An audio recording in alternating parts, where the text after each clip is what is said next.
The iGoForth competition was held on Loyola's campus this year. It was the first of its kind, involving the best of Loyola students, instructors, and professional advisors that came together to produce mobile applications for Android and iPhone. The program began with 37 program app ideas, which were submitted by faculty, students, and staff. In August 2012, the submissions were narrowed to 5 ideas that were deemed to best fit the Loyola student community. Teams of 13 total students picked the app of their preference from the 5 and moved to the second phase of development. The first team we're going to feature is Team Absolutely, which developed the Computer Lab Assistant. The purpose of it is pretty much to give students a look inside the computer labs on campus. If you click on the lab, it brings you to a new page, and it will show you exactly how many computers there are available. And it will also provide a link for campus maps, so you can have an idea where you need to go. We use a development kit called PhoneGap, and that really simplifies the process.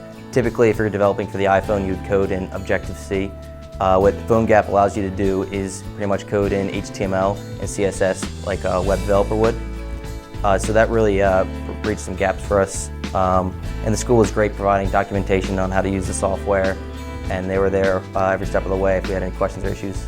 The second team we're going to feature is the RAM Squad, which developed the CCSJ Service Navigator app. The app has a couple different features. One of them is that it has a list of all of the different service opportunities that CCSJ offers. So you're able to get a description of those, also sign up for them, tell a friend, and get directions to them.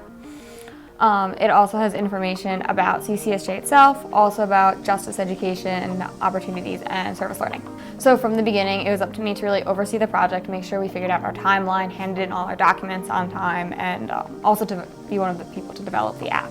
This team had a unique arrangement in which 2 of their developers were studying abroad in New Zealand for the spring semester, but they contributed to their team's production despite the distance barrier. Well, personally, I think it helped us because while we were asleep, they would be working on it, and then when they went to bed, we woke up and then we worked on it. So it's like 24-hour clockwork. Especially at the end when you're fixing bugs and fixing last-minute issues, it was nice to have that 24-hour work on the project. And it was also cool because when we were trying to get people to vote for our app, they were abroad. So we had all of the study abroad students also voting for our app from New Zealand. So that was kind of awesome. I'd say it's a very eye-opening experience because usually when I work on projects, it's all things that your professors tell you. Your professors give you the guidelines, your professors give you the timeline and say what you can do, what you can't do, and all of that information. So for the first time, it was really on us to develop our project the way we wanted it to turn out. Also, in computer science and in the real world, you're discussing things with a client who doesn't necessarily understand what it is that you're doing. So unlike in the classroom setting where the professors have done the project and graded these projects a million times before, we were getting a project from someone who didn't know what we could do and what we couldn't do. So I thought it was a very good experience for my future. On April 19th, 2 of the 3 competing mobile apps were published in the mobile app store. They are available now and can be downloaded by anyone with a Loyola online account.